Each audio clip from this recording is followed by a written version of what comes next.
We don't have that here. Even on shamanic journeys, really. There's like, we can talk fractals.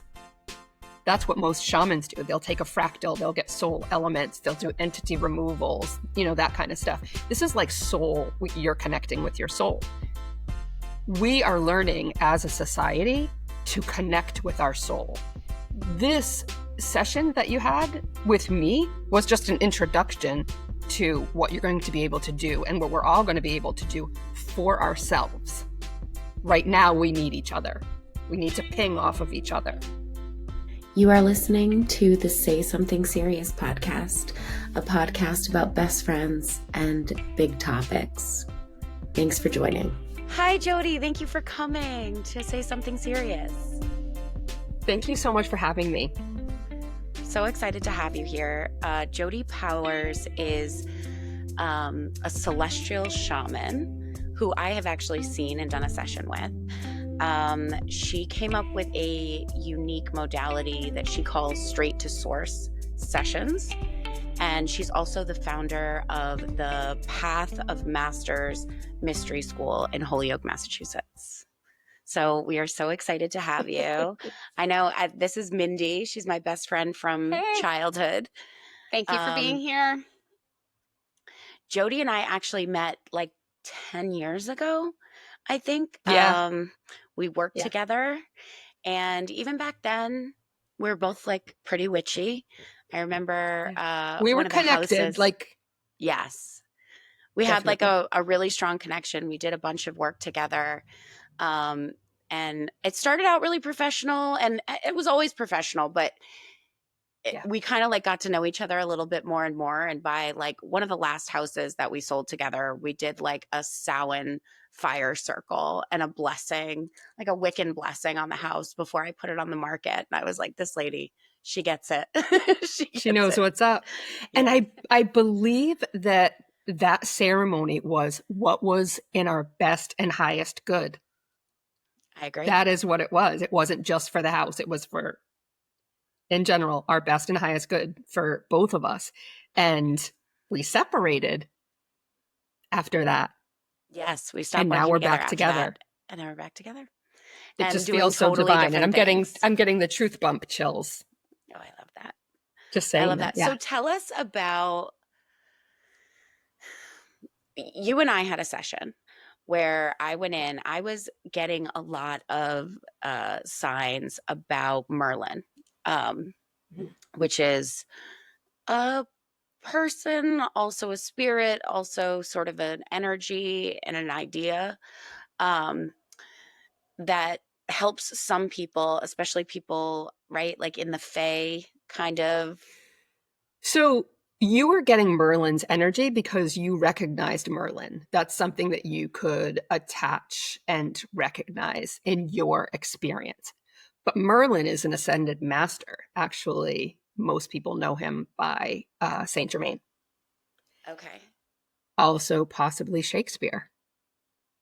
Also, he's, if you look up Christian Rosenkreutz, these are deep dives, these are deep rabbit holes to go into, but all those seekers who are out there that really want the source and the origin of what we're experiencing today when we're talking about ascension and 3D and 5D and the spiritual age and the woo-woo that science is really backing now. You look up Merlin, you look up Saint Germain, you look up this ascended master and the Christ consciousness, and that's why we're all here. Totally. And I was getting all these messages, and then somehow me and Jodi connected, and she was like, oh, like I can help you explore that. I have this method where you can sort of go to source and channel the energy or the subconscious or whatever it is that's going on with you, and we can get some clarity on that. So I, of course, was like, sign me up immediately. I think we did it the next week. And it was a really cool experience. Okay. So how did you come up with it, and when did it start? Like this method that you have? So I was trained with Dolores Cannon's technique, the quantum healing hypnosis technique, otherwise known as QHHT. Dolores Cannon she was so ahead of her time and really rolled this out for people, talking about what is quantum. She talks a lot about she calls it the subconscious. Now we call it our higher selves. So during the sessions, my clients, I call them clients, but really they're soul family. Everybody that comes to me, they're soul family, and they're looking for an answer that somebody from the soul family should really be helping with, right? We are all collaborating. We're finding each other. We're collaborating with each other. So I found that most of the people that were being put in front of me wanted specific answers. They didn't want just the experience of QHHT. They wanted answers. They wanted to know, like, what is my soul purpose? Why am I even here? I've done this. I've gone through trauma. I've done whatever. And now I'm like, what? So some of them didn't have the money. Like, there's at least $300 to get one of these sessions, even with a level 1. They're very, very expensive, and they take hours. That's not accessible to a lot of people. So I'm like, all right, listen, this is what I'm going to do. This is what I'm going to do. We'll do one past life for you, and we'll ask Source, your higher self, to come in and bring you in this answer, and we'll see how it goes. And that's how it started, me modifying a little bit. Don't tell Julia Cannon, but modifying the technique to assist and make it more available to people that needed it. And so I would always say, all right, well, take about 2 hours. And sometimes it's like even an hour for people. I don't know how long yours, I feel like we were talking quite a bit, but all in all, it was probably an hour. And like what was packed into that hour was kind of wild. Totally. Yeah. Totally. Mindy watched my session because you videotape them so you can watch them back. Right. Yeah. And Mindy is a psychotherapist. And she noticed that there's like a lot of commonality between that and EMDR. Yes. Like it's not as involved as EMDR, like you were saying. Like I was always like, in another episode, I really hate on coaches. I'm like, oh my God, everybody's a fucking coach now. Like you jar a yam and all of a sudden you can coach people on it. But Mindy's point in that was like, EMDR is amazing. It's also not super accessible because it takes many, many hours. And the healing modality, the psychotherapist version of this is like, it's very involved. You have to resource. It's also traumatic. To make sure people are saved. Yeah. And it's traumatic. It is traumatic. I've watched one of my very good friends go through it. Yeah. EMDR is so kind of highly managed, like you really, before you jump in, you select the memory, right? Like you don't just go in saying like, show me what I need to know. Like we really manage it. But what I heard you say, and watching the recording was, what do you want to believe about yourself? Or what do you believe about yourself based on this memory? And that is really kind of at the root of what we're trying to work through in EMDR. Like, what do you believe about yourself now? And what would you like to believe about yourself? Or what can you learn new about yourself when you're viewing this experience with, from a grown-up perspective? You're not there. You're not in it. You kind of alluded to that also. You're safe now. You're watching this happen, but you're not there. And like, what wisdom can you gain about yourself? I just thought the similarities were kind of uncanny. But yes, it is a difficult thing to go through. And it's nice that it doesn't there are have these to be other modalities that maybe like, if somebody is going to go and work through being molested as a child or war or, something like that, like EMDR is probably a safer way to do it. I don't think so. Because you don't think so? No. And I'm so glad that you brought this up because the straight to source technique, the QHHT, somebody that has like major trauma, like lifetimes of trauma, ancestral trauma, they're just stuck. They can't get out. A full session may be required for that, honestly. But a small session, a straight to source session, can at least take the edge off a little bit and very gently, what I have seen from EMDR and heard from EMDR is It's a process, but it's worth it in the end. And what I have seen is it doesn't have to be like that. What EMDR does not do, and I think that this is the crux, is EMDR does not call in your higher self or your guides. It is strictly 3D. It is not about the modality. You can, though. I think if people are open to it, you absolutely can use that spiritual guidance. It can be Mindy, you might do that, but you're not talking about all of the EMDR practitioners. So when you talk about EMDR, that's not written on the text. No, definitely not. But that's why it's so important to know your client. What are their beliefs? What strengths do they have? What can you bring in that's extra? Again, like you said, with you get the modality, right? Like you were trained by the Dolores Cannon modality, and then you see patterns, and then you see things that are showing up differently, what's working, and you go with that. I can't stick to the clinical notebook of guidelines. That's not going to work. Right. It won't work for a lot of people. So Mindy, you are on the front lines. You are the wave of the future because you and other people are bringing spirituality into this if people are comfortable with it. Yeah. People are, but they're a little bit afraid to say it, myself included. Like I was definitely a therapist who was afraid to say like, oh yeah, there's something more that we can be using in the room here if that works for you. You know, like obviously I would never suggest it to someone who's not faithful. That wouldn't be helpful. Yeah. But like you said, the people who come to me, they're open to it. Yeah. They're meant to be right in front of you. Guide. Yeah, totally. And I just want to go back because before we got sidetracked, I'm not trying to hate on the method. What I was trying to get to is that it can be softer.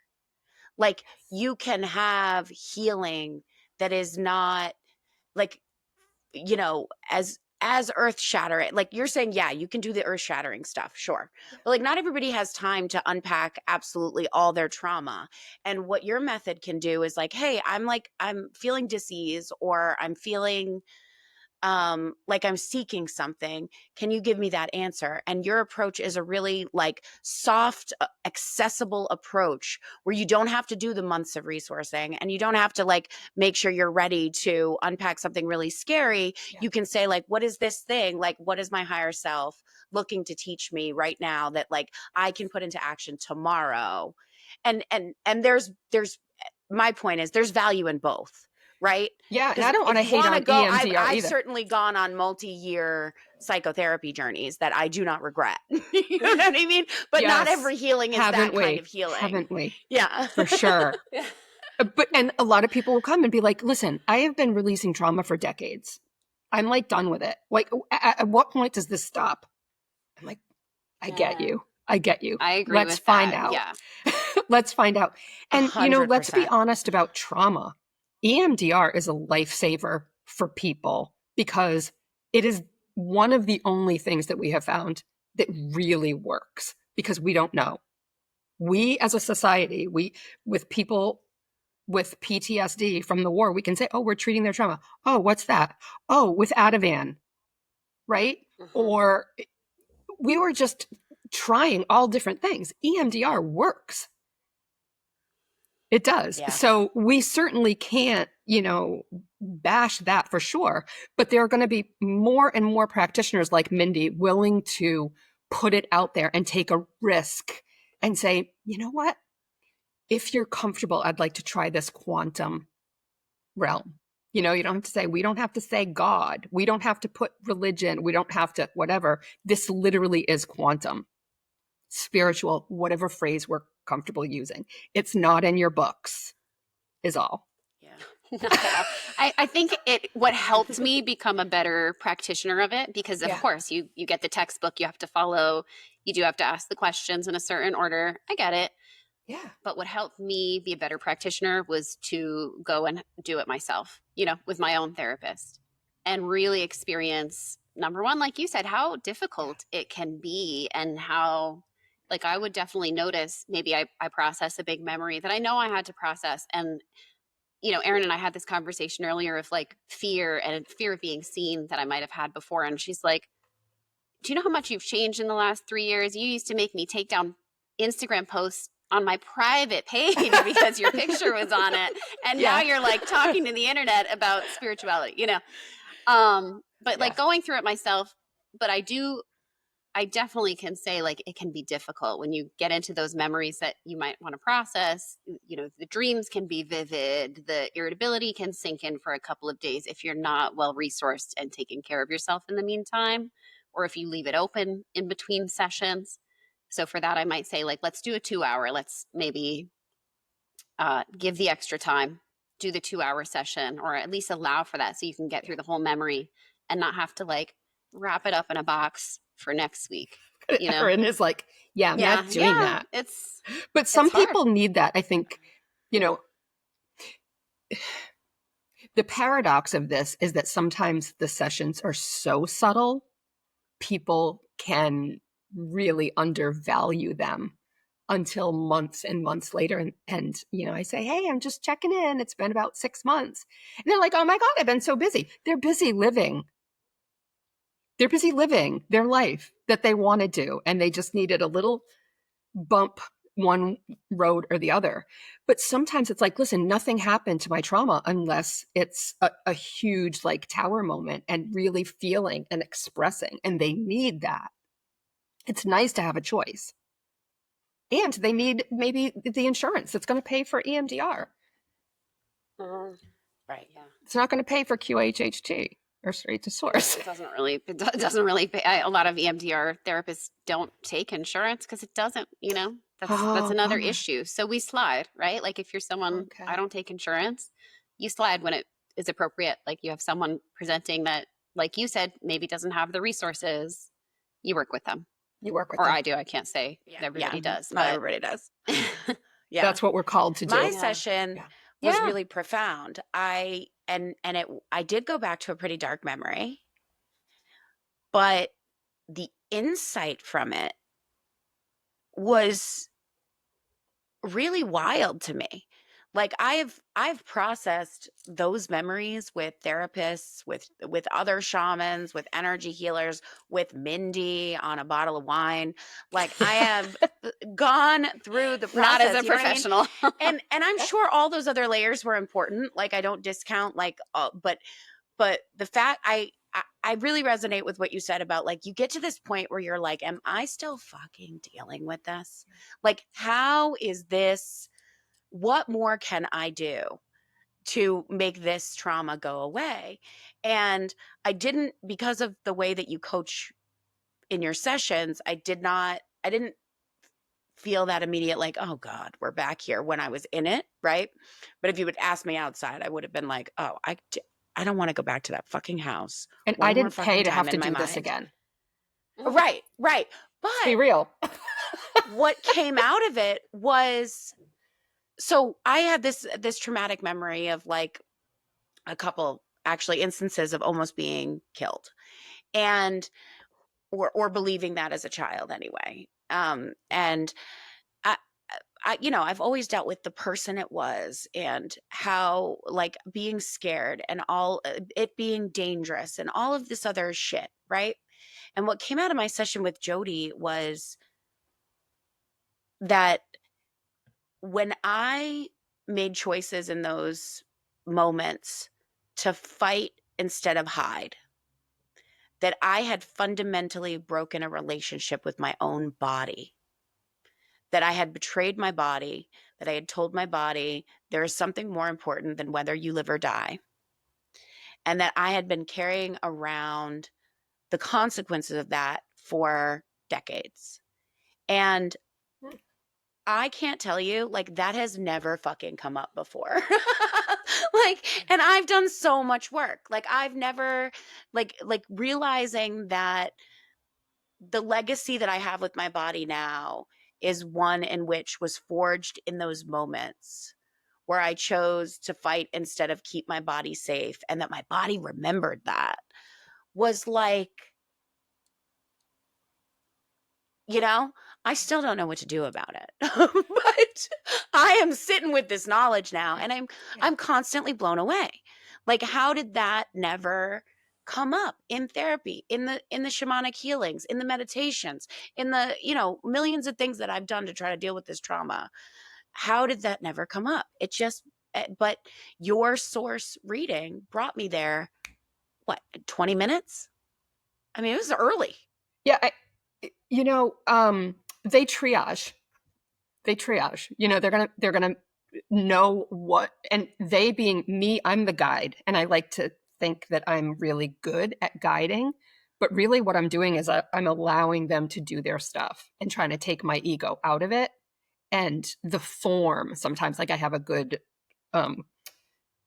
handle on my form, what I learned how to do, but then letting the person's guide, higher self, soul, we don't have that here. Even on shamanic journeys, really, there's like, we can talk fractals.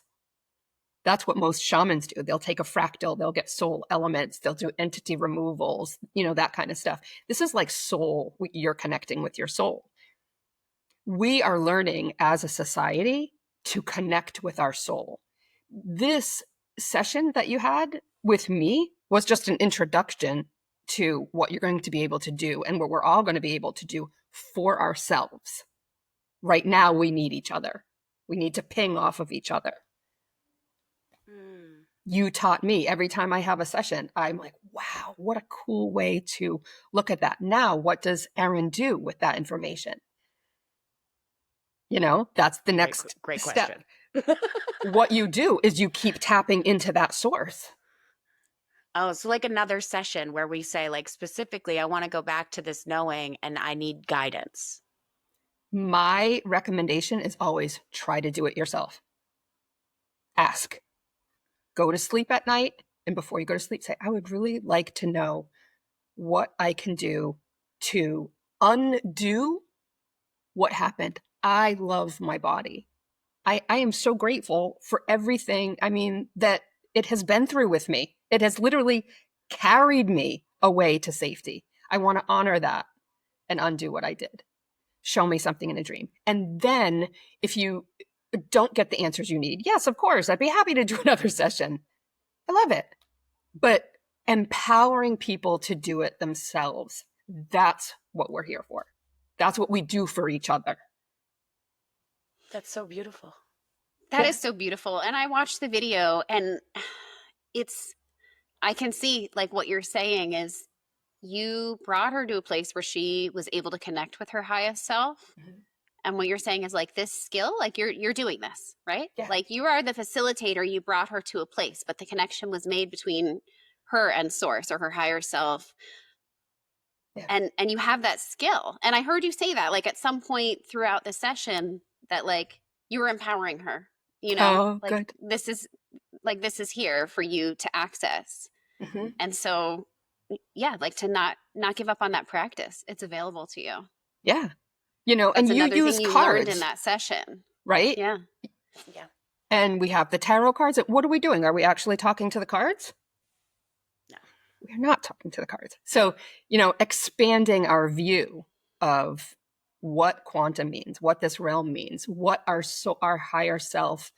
And I love that saying higher self, whether that shows up as a fractal of Merlin or Mother Mary or whoever you connect with, source consciousness itself, right? But your higher self is riding this train right here, has decided you're going to go through in this body with these parents, with the sister, with Mindy, with Jodi, and these are the choices you're going to make. And you're going to learn a lot. And you're going to learn how to undo certain things as well. But it's important these days when we talk about light workers and soul journeys and healing trauma and stuff, is that there is a choice point that we all make. What do we do with this knowledge? How do we make it better? And we actually came here to learn lessons so that we can experience joy. That is very hard for people at this time. Very difficult because we are so trained to be fighting the trauma and we always have to release and we always have to whatever. So that choice point, I feel like, doesn't get enough airtime, that we're actually here to experience joy and light up our photons. Literally be the light. So there's something so pure about the way that you talk about your mission. I'm wondering if you can expound upon like what messages were you given from source about what you're here to do in the new earth? Whatever brings me joy. And that was very frustrating for years. I also wasn't making money getting the clients that I wanted. I was operating in 3D and was very, what do I get back? What's my karma? Don't I have good karma? I don't deserve that. Very stuck in that loop for longer than I wanted to be or should have been. I've actually asked my guides, I'm like, did it actually have to take this long? Was this divine timing? They're like, actually, no, it didn't have to, but you needed a little bit. They're very gentle and very nice to me, but you had to, really go through the betrayal and process it. So basically, I've had this choice point over and over. I didn't take it. I finally took it. And now I know the money will come. The clients will come. They are. I'm building a school. I'm building something better. And that is how it unfolds. Our guides literally see everything. They feel what we feel. They are so sorry and sad sometimes that we have to go through what we're going through. They just want us to make it. They want us to make it. And yeah, sometimes they need to blow shit up for us in order for us to fulfill our mission. But I have gotten to a place where I trust that I'll be cared for. I am cared for, and I will continue to be cared for. So if I can help lead by example or inspire someone, or that feels right to me. Yeah. Do you think that trust that you have, that like the right clients will come, the opportunities will come, I will be supported, do you think that was a necessary part of you being able to connect with the joy in the creation of building this school, right? Because a lot of people are like, they're building, they're hustling, they're trying to get to this goal, and they're missing all of the joy along the way. That Because might they be might fun not for trust them. that it's going to work out. It might be fun for Yeah. them to hustle, to succeed, but that's the ego. Mhm. That is the ego, right? Of I'm going to be successful because what's the alternative? Like, who am I? Am I not a good person? Am I not doing what I'm supposed to do? And I had to shed all of that. I'm still shedding it. If we didn't have an ego, we wouldn't survive. Like, that, right? We all know that. But what does that look like? What does that look like in a daily life? What does that look like in your businesses if you're trying to be a healer of some sort? And I do use that word healer because I think people understand and recognize what a healer is, somebody to help you on their journey, even though we are not doing the healing, right? I think about this a lot, that question that you just asked. What would happen if I didn't take that leap of faith, right? This isn't just taking a left or a right. This is like a real leap. Like, okay, I have nothing in my bank account, but something's going to happen. And I'm going to ask, like, are you serious? Do you think you could just help me out a little bit? And then all of a sudden something comes in. I get a text. I get an email. I get something. I'm like, okay. Keep going. Yeah. Yeah, keep going. It's okay. And then you start to know it's going to come. And then that builds the momentum. And that's really the alchemy, is manipulating matter here beyond the spiritual. But that's where it starts, the initiation, if you will. Is beyond the spiritual what 5D is? I don't know a lot about this 5D concept. Do you have like a way to explain it?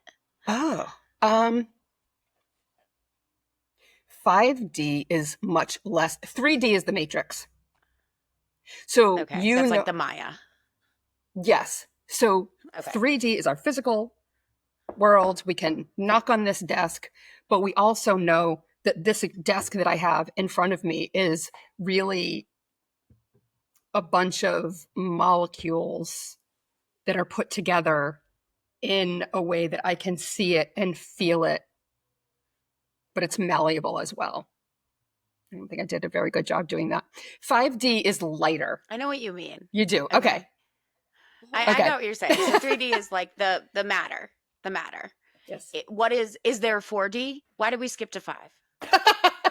Okay. Thank you for I love asking you. this question. I don't know anything about this and I want to know. Well, 5D is our goal. 5D is our goal. And we are slipping it just in this conversation. We have slipped in and out of all of those, right? When we are in I don't think I understand now. when Is 5D like the spiritual dimension? Is that 4D? And 5D is quantum? Like, I got something. I'm sorry.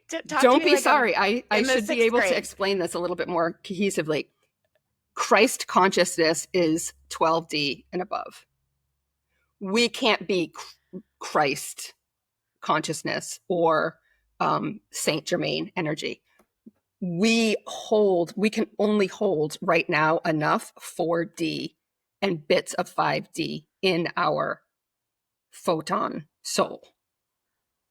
Okay. If we are not connected with the light that's inside of us, that's literally photons and plasma inside this meat suit and skeleton and all of that.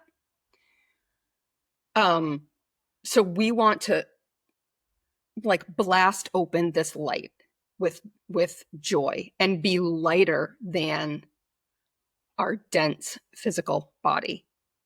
It is our thinking and how we embody something like Christ consciousness and ascended master energy into us. Was that better? Okay.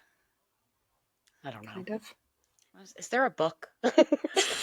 There are bunches of books. I hear people talk about be 5D clear that all the time. it's not like you didn't do a great job explaining it. You're doing a great job. It's just such a thing to wrap your mind around. I've heard so many people try to explain this. I never get it. Like Same. I think, like you said, like maybe when the timing is right. Yeah, maybe we're get not it. ready for We're just 5D not ready. consciousness. I don't know. We I've can't. tried to I've heard so many people speak about it. It never just, it never gets in It there. never lands It goes. until you Yeah, it never experience lands. it and you're like, oh, right. You've had even when you're dreaming or you wake up and you remember a dream, or the time you wake up in the morning or right before you fall asleep at night, in that dream space, you're closer to 5D. You are closer to your soul. Your ego is not as present. Okay. This avatar isn't as important. I wonder, remember when I had the little seizure and met the genie? The genie, now he's just a genie. Okay. The genie Cucliati. That felt like a dimensional space I had never been in before. Right. We're moving to like- 5D where we can maybe not have scary things like that or uncomfortable things like that, maybe. But yeah, exactly. But like But I I felt hear my you brain saying was like you can access this without the trauma, without the head injury, right? Like, is part of your work like this model that you do? Is that bringing you to kind of like other dimensional realities? Oh my God, yes. Yeah. Yes. It's fascinating. I love it. Oh yeah, you had something about Akashic records, Mm-hmm. right? Yeah. Tell us what you read. Tell us what you know. Oh, Like, what did they show you? Which ones did you read? okay. Which one are you talking? So I read Akashic records for people a lot. Do you get to read like yours or the history of the world or any of that stuff? Like, have they shown you any Okay. that you're So- allowed to share? Yeah.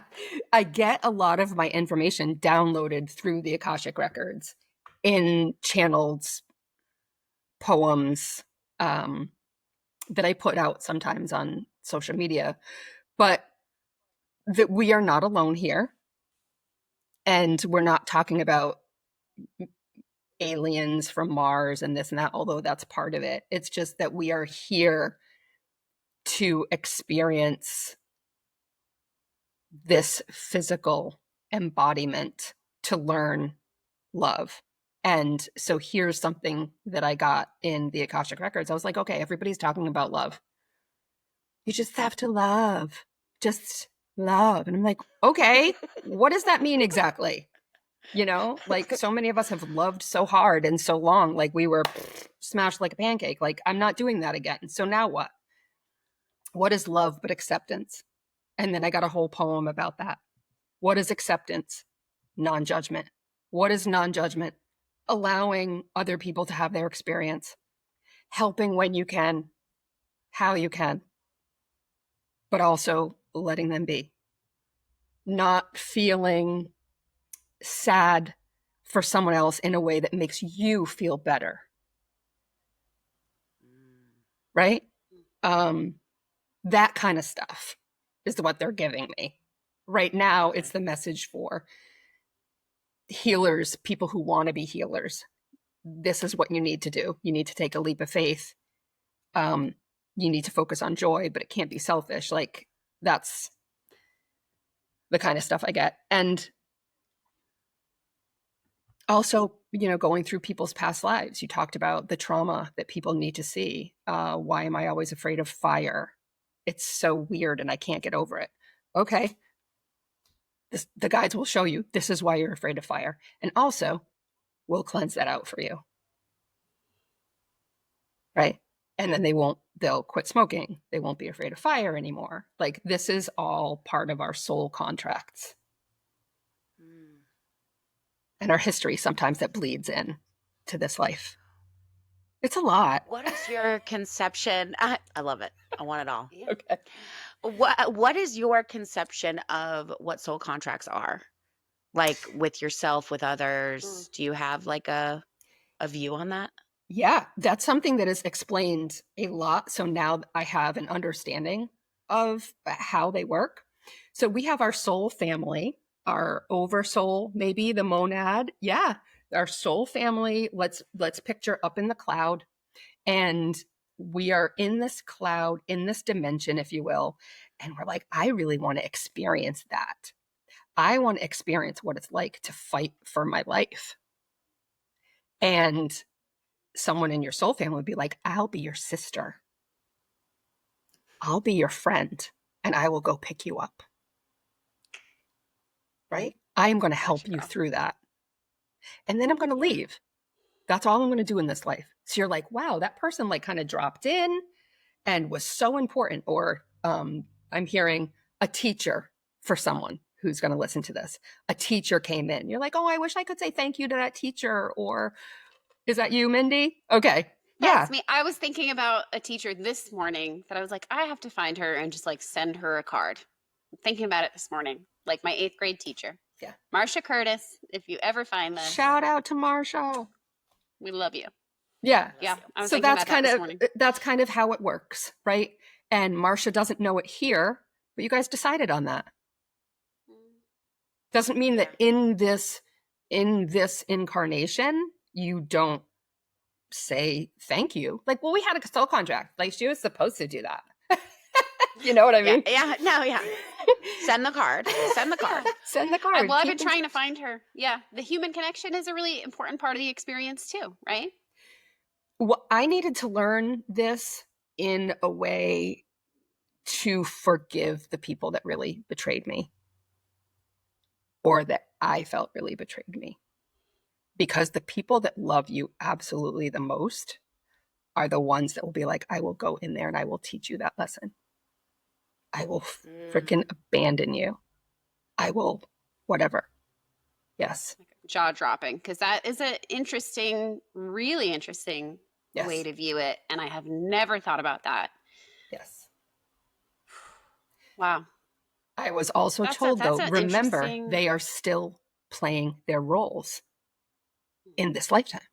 You do not need to go back and make things right. Maybe you do, maybe you don't, but they're still playing that role. Right. So even if you say, okay, somebody who loved me deeply decided to come here and abuse me so that I could understand perseverance, doesn't mean you should go back and have dinner with your abuser. but you And find explain the some whole like soul contract spiritual thing. Right. No. Right. You just have to, like, there's some peace in knowing on a soul level that this was meant to happen. Yeah. I find this a lot when I talk about this a lot with my friends when they go through breakups, or even when I look back at my own breakups, like people that I spent years and years with, where I say, it was real. The contract was real, but it's up. Yeah, we're also traveling to a place, the 5D. Here's another example where we feel people's energy. So when somebody says to you, we have a soul contract,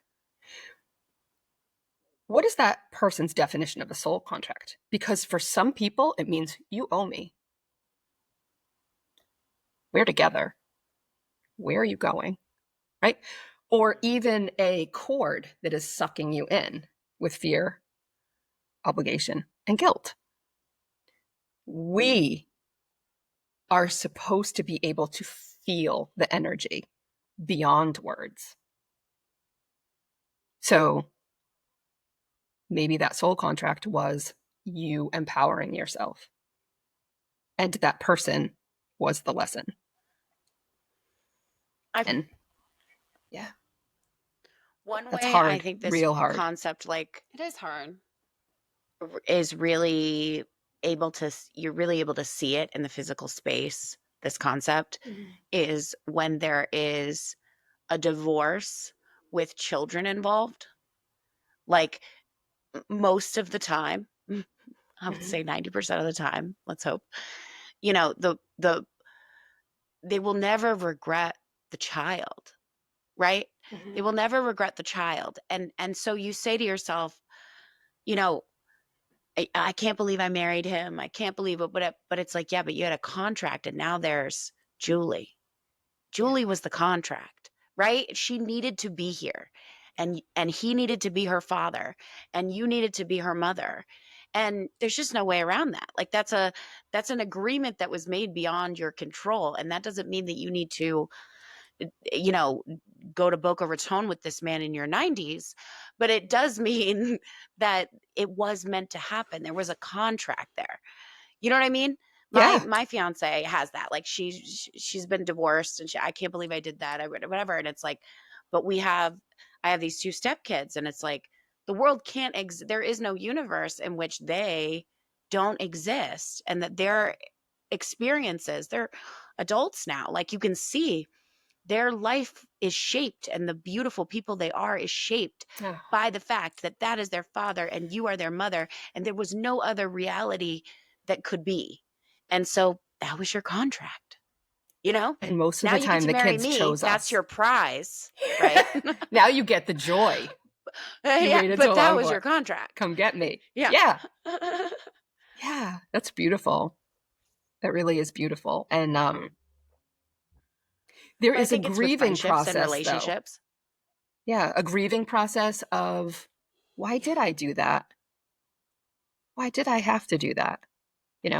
And when you say that's a soul contract, it's not an out. It's a real explanation, and one of the only explanations that made sense to me. Like, oh, right, because why else would I do that? Sometimes, Yeah. Right. They're not all positive, but there are positive contracts too, right? Like some people go and agree to be your abuser. Other people come to pick you up. Like you said, like they made a contract like, hey, you're going to have to experience this, but I'm going to be there when it happens, and I'm going to love you, and I'm going to help you heal. And so not all the contracts are regretful, right? Like some of them are, I agreed to come here and be your mother. I agreed to come here and be your wife. I agreed to be your best friend, right?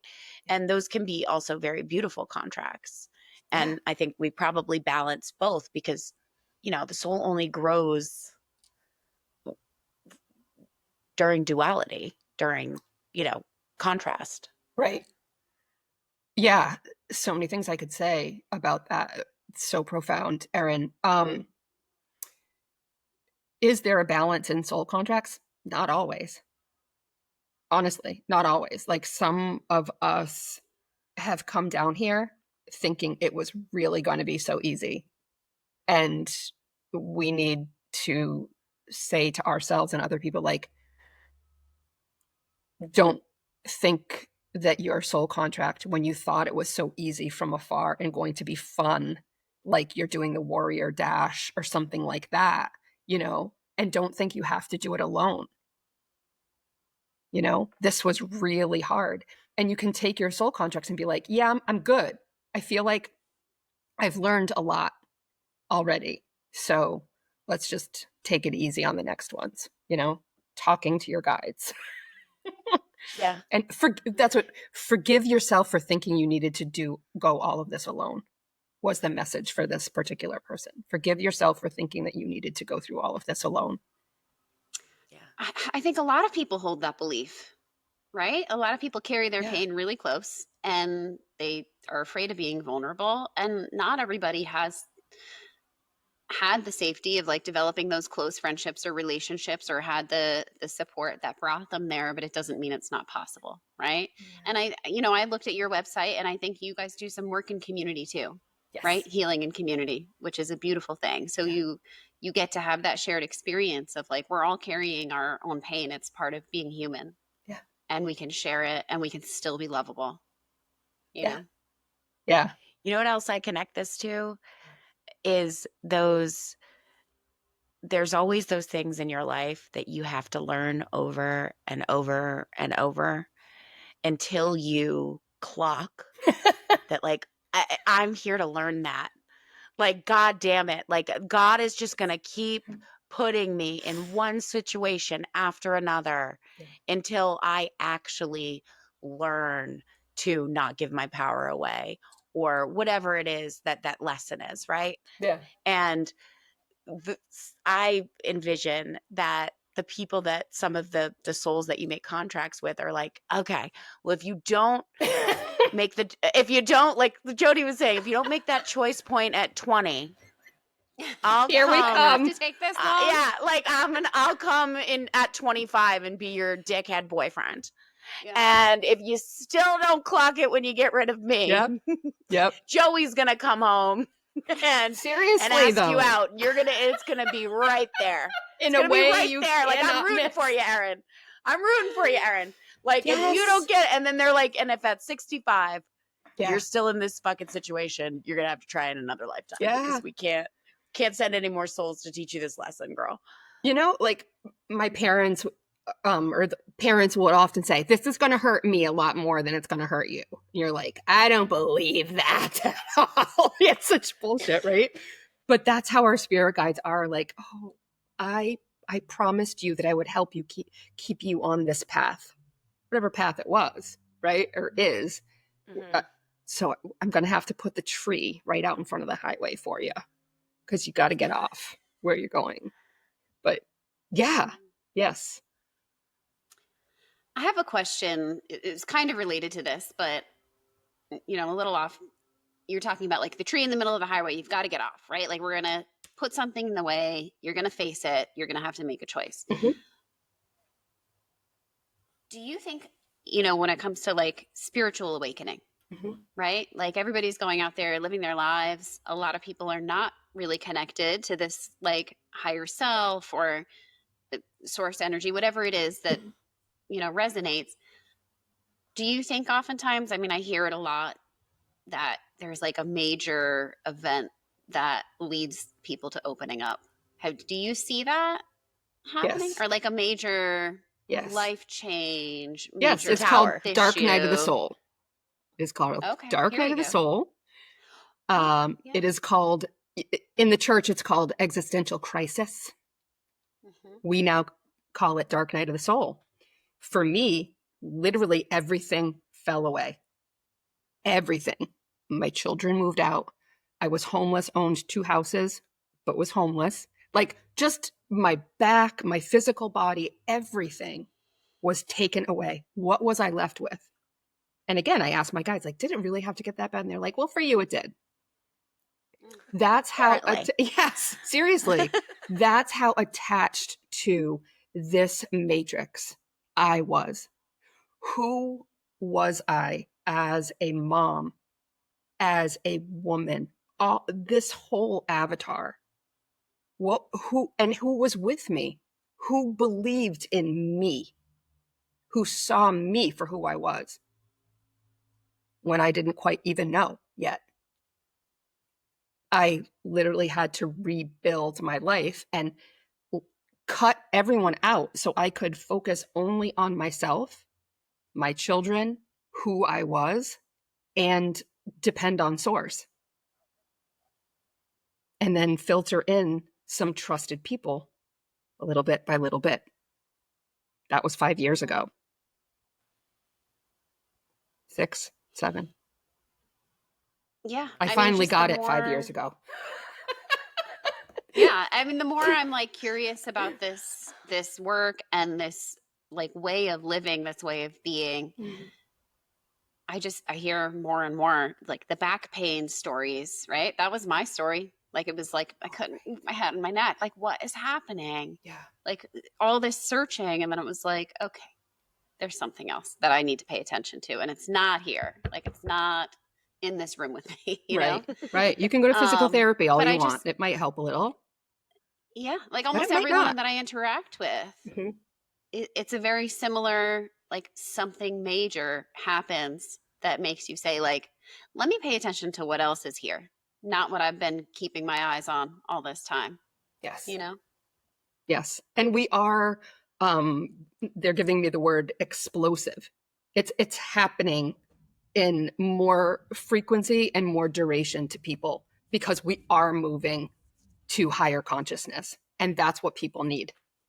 And if they need to do it, for years, like I did, not even knowing what gaslighting was, like Googling what was happening and finally knowing the term, now people are going to have us to guide them through and say, oh, right, you have neck pain. Got you. Mm-hmm. Yeah. Right. Let's find out where that really comes from. Yeah. The medication did not fix it. I'll tell you that. Not for me anyway. I think for some people, sure. And sometimes it does help. I can't say it never helps, but right, of course. But now there's a choice. Else that was like an assistance to say like, here, let me help you while you figure out what else you need to learn. You're not living your life in, I guess I would say like alignment. In alignment or like fully authentically, because like you said, I didn't even take the chance to go in and really get to know myself. I was just responding with whatever, skills I was taught growing up and didn't take the time to go in and think and say like, what really is in here that I want to share with the world, or who do I want to be, or who am I, And not shaming ourselves for not knowing. Because for a long time, I blamed my parents. Like they didn't, they were emotionally unavailable, or my mom was doing it herself. And I'm like, well, wait a second. Why didn't they know what to do for me? Oh, because they didn't either. Right. So now we are going to be able to help the children instead of shitting on our parents. And maybe we should, and that's fine. But they just didn't know what they didn't know at the time because they were so conditioned. Now we're getting out of that, right? Well, right. But you can have a boundary. Like if your parents were terrible, you can have the boundary, you can have the anger. You don't need to blame. You can come to the understanding, like you said, of saying, like, I agree to this, or like, this is part of my soul contract. I learned something and here I am today because of that. You can have the boundary with them if they're not a safe person. You can, you're entitled to feeling angry at those times and you can move through it. And, yes, doesn't have to be a big part of your identity where you're like holding blame on them. Just, it takes work. Yeah. It really does. And again, it took me longer than the average bear. It's totally fine. Same. I don't think there's an average. I think it is hard. It's not what we're taught to do. We're taught to go away from ourselves. That's like what life is, just constantly pulling us away from ourselves.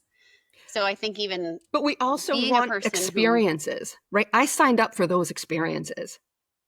Yeah. The good, the bad, and the ugly. Was that myself or was that an experience? Like I often use like I'm on The Price is Right or some game show and there's a spree and I'm hungry and I'm like just shoving things into my basket.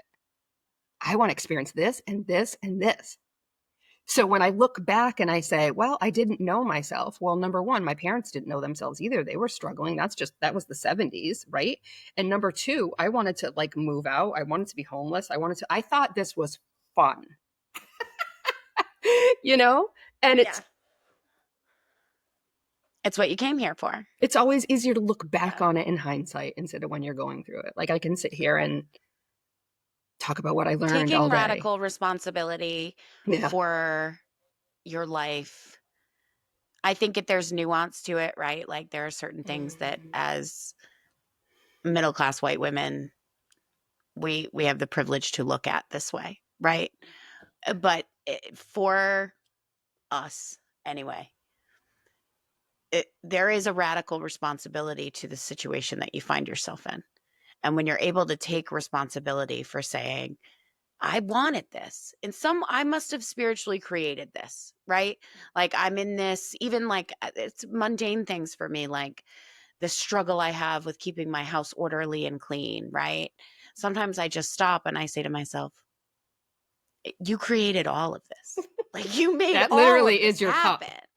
Right. Like, and your pile. Like you bought this house, you bought everything in it. Like this is all your fault. So right. Like how can, and you're so mad at yourself, right? Sometimes you're like, why would I do whatever? Yeah. But you're like, in order to get through this, there is some part of you that has to accept that like, I manifested this. I manifested this relationship. I manifested this home. My energy is an exact match to my reality in a lot of ways. And if I want to change it, then I have to change it and also shift my energy around it, which is a lot easier said than done. But it's something that I think shifts at whatever point it shifts. For me, it was like my late 20s where you're like, I went from being like, I am because of you to like, no, I am because of me. Like, this is all my problem, you know? Well, there's empowerment in that too, right? Like I am now because of me, right? Like now I have the power to look in and do the work and find what works for me, right? 100%. And I pulled enough a time couple of of cards. not bypassing that and saying, oh, it's a soul contract, exactly like you guys just said. Like when the time is right, you get to this point where, okay, I'm going to move forward with the radical accountability, right? But if people aren't ready for that, that's their journey, and that's okay. They will. You pulled a card. Tell me.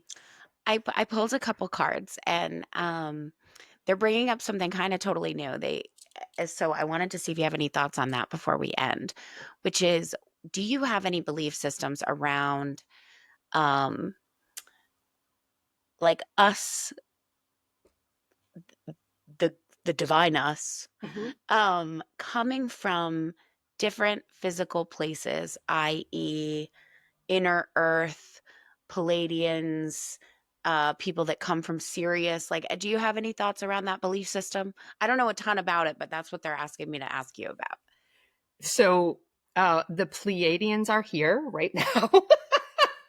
Whenever the Pleiadians come in, they're my Akashics.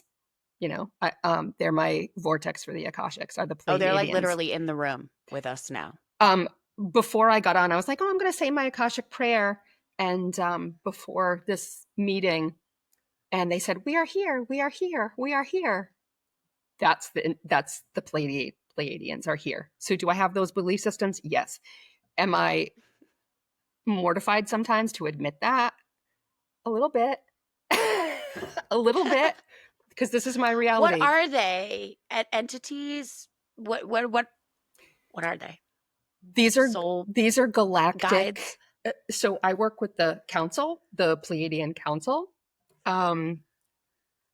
Again, they are. It's so funny. They were like, "You're bringing us up. We're here, and we're not gonna let Erin. It's coming. And we're gonna go jump over to Erin's house and be like, we're going there. No, bring me up."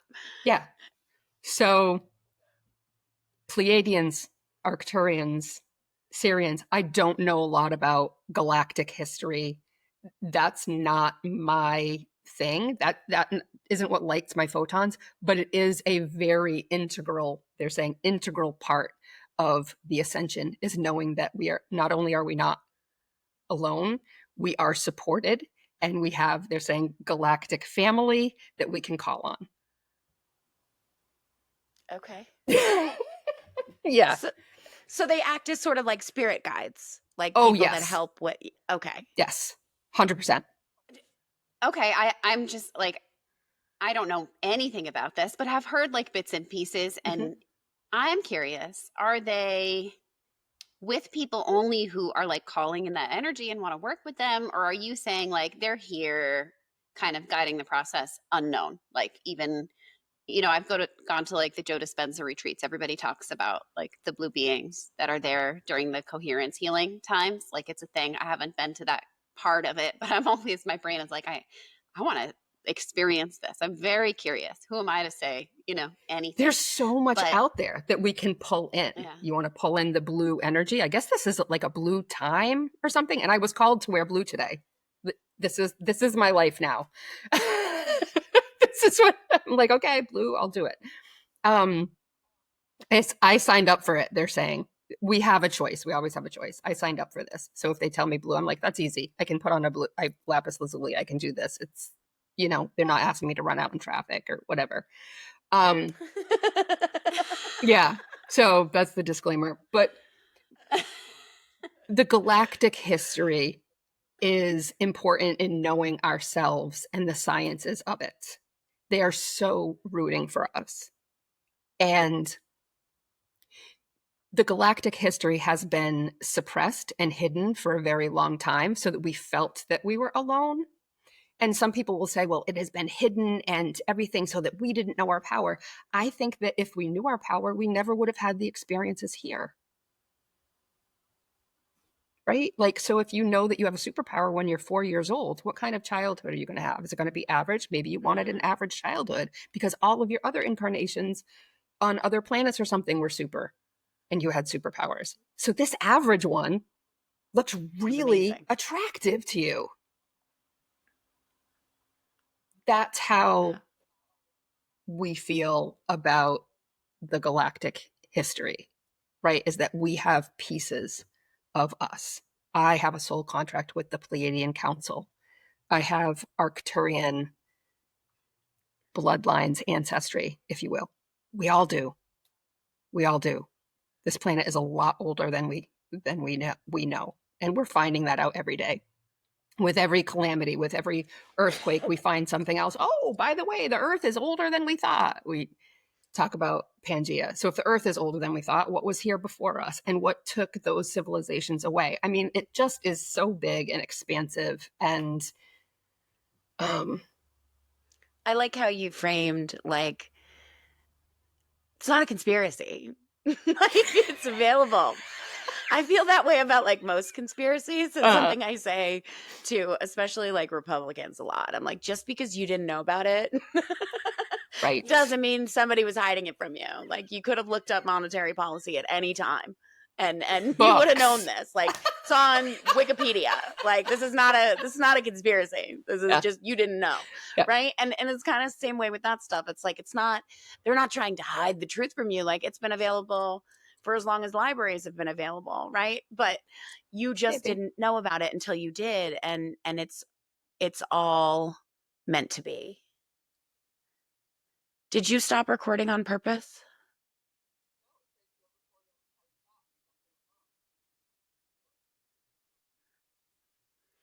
She's great, isn't she? It's the Pleiadians. They were like, take a break. Yeah, the Palladians were like, it is a conspiracy, bitch. Last time we were talking about Merlin. All right, too much. We've gone too far. Your take is wrong. The Palladians have spoken. They think my take is wrong. There may be some conspiracies, but there is I loved what a conspiracy. There are beings that don't want us to know our power. I think that both can be true. Both can be true. There are beings that don't want our power. I mean, we see it, right? But at the same time, if we knew how powerful we were, would we have experienced everything that we experienced? Are we talking about men here or? When you say beings, is there something about them that a commonality that you could point to? Or who's most interested in keeping us from our power? If you had to generalize. I'm just kidding. Jodi, this was so much fun. You have to come back. I want to know what you think about everything. You have to come back. And also, I have to tell you, do you know who Emilio Ortiz is? No, that name doesn't ring a bell. You have to go on his podcast. Oh, I thought you were talking about like some local person. I was like, I don't think so. Emilio Ortiz. I'm on Linden Street. Emilio is amazing. He's a handsome little devil. He is a handsome little devil. He's so you cute. need to go and like submit yourself to his website and be on his podcast. I'm just telling you. Okay. You are the right on our guest for him. podcast. You're not her agent. Okay. Well, I'm just telling you. This is exclusive content to say something serious. You can't just be giving we'll our put it guests out away. first. We'll put it out first. Yeah. That's true. Yeah. We can share the No, Jodi, we can share the Jodi. I think that is. I like hanging with you guys. That's something for you. Yeah. And we want you to come back on ours because I have so many more questions, and I think the cards do too. Yeah. We just got started. That was amazing. Thank you guys so much for having me because I could talk about this like all day. Like this is my jam. It's my jam. Yeah. I love this stuff. So we're so curious. Thank you. Thank you so much for having me. Thank you. Have a great day. You too.